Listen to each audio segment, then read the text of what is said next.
Calicut university first semester M Com വിദ്യാർത്ഥികൾക്ക് advanced management accounting എന്ന് പറയുന്ന ക്വസ്റ്റ്യൻ പേപ്പറിൽ 2023 ചോദിച്ച 16ാമത്തെ ക്വസ്റ്റ്യൻ ആണ് ഇന്നത്തെ ക്ലാസ്സിലൂടെ നമ്മൾ ഡിസ്കസ് ചെയ്യുന്നത്. അപ്പൊ നമുക്ക് ക്വസ്റ്റ്യൻ നോക്കാം. A company is considering two mutually exclusive project X and Y. Project X cost rupees 3 lakh and project Y cost rupees 3,60,000. You have been given below the net present value probability distribution for each project. Project X and Project Y. Project X NPV estimate probability. Project Y NPV estimate probability. അതായത് NPV estimate Project X വരുന്നത് 30,000, 60,000, 1,20,000, 1,50,000. Probability 0.1, 0.4, 0.4, 0.1. NPV estimate project Y 30,000, 60,000, 1,20,000, 1,50,000. Probability 0.2, 0.3, 0.3, 0.2. Compute the expected net present value of project X and Y. Compute the risk attached to each project, that is standard deviation of each probability distribution. Which project do you consider more risky? Why?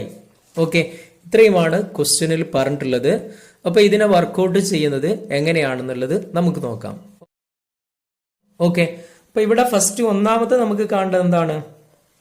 Compute expected net present value of the project ആണ് ചോദിച്ചിട്ടുള്ളത്.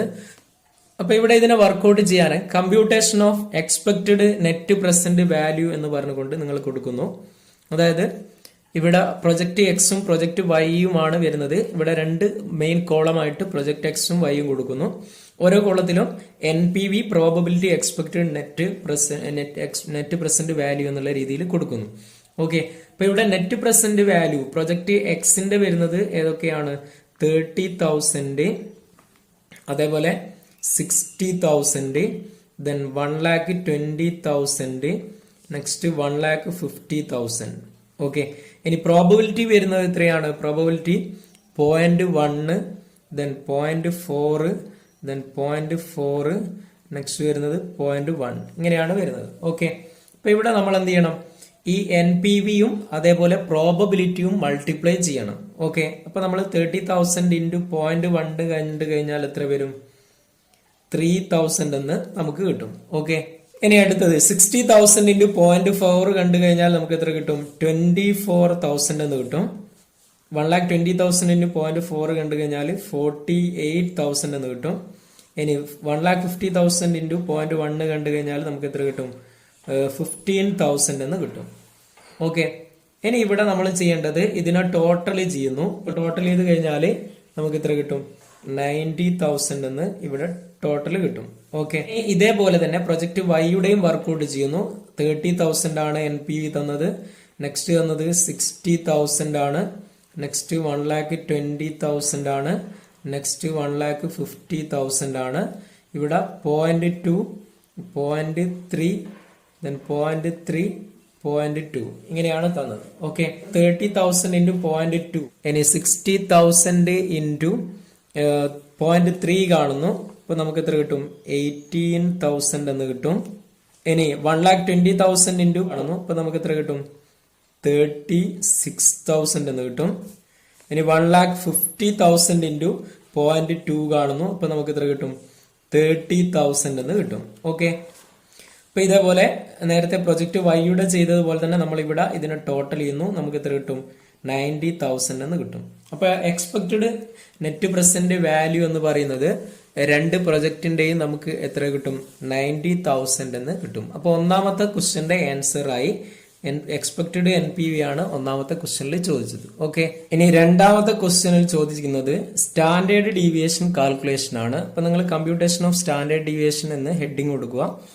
Project എക്സിൻ്റെത് NPV probability D, അതായത് deviation from മീന്, then D² FD² ഇങ്ങനെ കൊടുക്കുന്നു. Okay, NPV നമ്മൾ X ആയിട്ട് എടുക്കുന്നു, probability F frequency ആയിട്ടും. ഇനി D എന്നുള്ളത് എന്താണ്? X മൈനസ് X ബാർ ആണ്. ദെൻ നെക്സ്റ്റ് D² FD², അതായത് X ബാർ എന്ന് പറയുന്നത് നമ്മൾ എക്സിന് ടോട്ടൽ ചെയ്യുന്നു. അവിടെ 3,60,000 എന്ന് കിട്ടും. X ബാർ എന്ന് പറഞ്ഞാൽ sigma X divide by N ആണ്. അപ്പൊ ഇവിടെ 3,60,000 ഡിവൈഡ് ബൈ നമ്പേഴ്സ് വരുന്നത് എത്രയാണ് 4 ആണ്. അതുകൊണ്ട് ഡിവൈഡ് ചെയ്യുന്നു. അപ്പൊ നമുക്ക് 90,000 എന്ന് എക്സ് ബാറിന്റെ വാല്യൂ കിട്ടും. ഇനി നമ്മൾ NPV-യിൽ നിന്നും ഈ എക്സ് ബാറിനെ മൈനസ് ചെയ്യുന്നു. 60,000 മൈനസ് 30,000 60,000 എന്ന് കിട്ടും. ഇനി ഇവിടെ നമ്മൾ ചെയ്യേണ്ടത് ഈ ഡി സ്ക്വയർ ചെയ്യുന്നു. ഓക്കെ, ഡിയുടെ വാല്യൂ സ്ക്വയർ ചെയ്യുന്നു. ഇവിടെ 60,000 നമ്മൾ സ്ക്വയർ ചെയ്യുന്നു. അപ്പൊ ഇവിടെ നിങ്ങൾ ശ്രദ്ധിക്കേണ്ടത് 0 നേരെ ഇരട്ടിയാകും. ഓക്കെ, അപ്പൊ 6ന്റെ സ്ക്വയർ 36 ആണ്, 0 ഇരട്ടിയായിട്ട് കൊടുക്കുന്നു. ഇതേപോലെ ഓരോന്നും നമ്മൾ കാൽക്കുലേറ്റ് ചെയ്യും. 3യുടെ സ്ക്വയർ 9 ആണ്, 0 ഇരട്ടിയാകുന്നു. ഓരോ സീറോയും കറക്റ്റ് തന്നെയാണോ വന്നത് എന്നുള്ളത് നോക്കുക. Then D square into F ആണ് 0.1. ഓക്കെ, ഇതുകൊണ്ട് മൾട്ടിപ്ലൈ ചെയ്യുക. ഓരോന്നിനെയും ഫ്രീക്വൻസി കൊണ്ട് മൾട്ടിപ്ലൈ ചെയ്യുന്നു. അപ്പൊ FD സ്ക്വയർ കിട്ടും. ഞാൻ FD സ്ക്വയർ ടോട്ടൽ ചെയ്യുന്നു. ഇപ്പൊ സ്റ്റാൻഡേർഡ് ഡീവിയേഷൻ നമുക്ക് കിട്ടും. സ്റ്റാൻഡേർഡ് ഡീവിയേഷൻ എന്ന് പറഞ്ഞു കഴിഞ്ഞാല് റൂട്ട് സിഗ്മ FD സ്ക്വയർ ആണ് ഇവിടെ, ഡിവൈഡ് ബൈ N എന്നുണ്ടാവും. പക്ഷെ N എന്ന് പറയുന്നത് ഇവിടെ ഫ്രീക്വൻസിയുടെ ടോട്ടൽ ആണ്. അപ്പൊ ഫ്രീക്വൻസിയുടെ ടോട്ടൽ 1 ആയിരിക്കും. അതുകൊണ്ടാണ് നമ്മൾ സ്റ്റാൻഡേർഡ് ഡീവിയേഷൻ ഇക്വേഷൻ ഇവിടെ റൂട്ട് സിഗ്മ FD സ്ക്വയർ എന്ന് എടുക്കുന്നത്. ഓക്കെ, അപ്പൊ ഇവിടെ നിങ്ങൾ നോക്കുക, റൂട്ട് സിഗ്മ FD സ്ക്വയർ കണ്ടു കഴിഞ്ഞാൽ നമുക്ക് എന്ത് കിട്ടും? സ്റ്റാൻഡേർഡ് ഡീവിയേഷൻ കിട്ടും. അപ്പൊ ഇവിടെ നമ്മൾ സ്റ്റാൻഡേർഡ് ഡീവിയേഷൻ കാണുന്നു. അപ്പൊ നമുക്ക് 37,947 എന്ന് ആൻസർ കിട്ടും. ഇതേ രീതിയിൽ നമ്മൾ പ്രൊജക്ട് വൈയുടെയും വർക്ക്ഔട്ട് ചെയ്യുന്നു. ഓക്കെ, പ്രൊജക്ട് വൈയുടെയും NPV-യും പ്രോബബിലിറ്റിയും ഡി സ്ക്വയറും FD സ്ക്വയറും കൊടുത്തുകൊണ്ട് കാൽക്കുലേറ്റ് ചെയ്യുന്നു. അത് എക്സ് ബാർ ഇതേപോലെ കണ്ടു ആദ്യം, ദെൻ സ്റ്റാൻഡേർഡ് ഡീവിയേഷൻ കാണുന്നു. അപ്പൊ സ്റ്റാൻഡേർഡ് ഡീവിയേഷൻ നമുക്ക് 44,497 എന്ന് കിട്ടും. അതിനുശേഷം നിങ്ങൾ കോഎഫിഷ്യന്റ് ഓഫ് വേരിയേഷൻ എന്ന് പറയുന്ന വാല്യൂ കൂടെ കണ്ടെത്തുക. Standard deviation divide by X bar into 100 ആണ്. എക്സിന്റെയും വൈയുടെയും, എക്സിന്റേത് 42.16 എന്നും വൈയുടേത് 49.44 എന്ന് കിട്ടും. അതായത് സ്റ്റാൻഡേർഡ് ഡീവിയേഷൻ എക്സിന്റെ 37,947 ഡിവൈഡ് ബൈ എക്സ് ബാർ എത്രയാണ്? 90,000 ആണ്. ഇതേപോലെ വൈയുടെയും ചെയ്യുന്നു. അപ്പൊ ഇവിടെ നമുക്ക് 2 വാല്യൂവും കിട്ടും. ഇപ്പൊ ഇവിടെ നിങ്ങളെ ക്വസ്റ്റ്യനിൽ മൂന്നാമത്തെ ചോദിച്ചത് which project do you consider more risky എന്നുള്ളതാണ്. അപ്പൊ ഇവിടെ സ്റ്റാൻഡേർഡ് ഡീവിയേഷൻ കൂടുതൽ വരുന്നത് ഏതിനാണ്? പ്രൊജക്ട് വൈക്കാണ്. അതേപോലെ കോഎഫിഷ്യന്റ് ഓഫ് വേരിയേഷനും കൂടുതൽ വരുന്നത് പ്രൊജക്ട് വൈ ആണ്.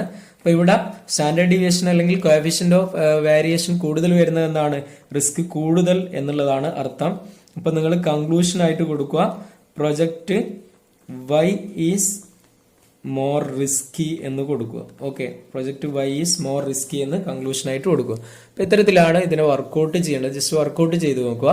എന്തെങ്കിലും ഡൗട്ട്സ് ഉണ്ടെങ്കിൽ നിങ്ങൾക്ക് എന്റെ കമന്റ് ബോക്സിലൂടെ ചോദിക്കാവുന്നതാണ്. ഓക്കെ, അപ്പൊ നമുക്ക് ഈ ഒരു 2023 ഇനി 2 പാർട്ട് സിയിൽ വരുന്ന 2 ക്വസ്റ്റ്യൻ കൂടെയാണ് ഡിസ്കസ് ചെയ്യാറുള്ളത്. അത് നെക്സ്റ്റ് ക്ലാസ്സുകൾ ഡിസ്കസ് ചെയ്യാം. ഈ ക്ലാസ്സുകൾ നിങ്ങളുടെ ഫ്രണ്ട്സിന് കൂടെ അയച്ചു കൊടുക്കുക. വീണ്ടും കാണാം. Thank you. ഓക്കെ.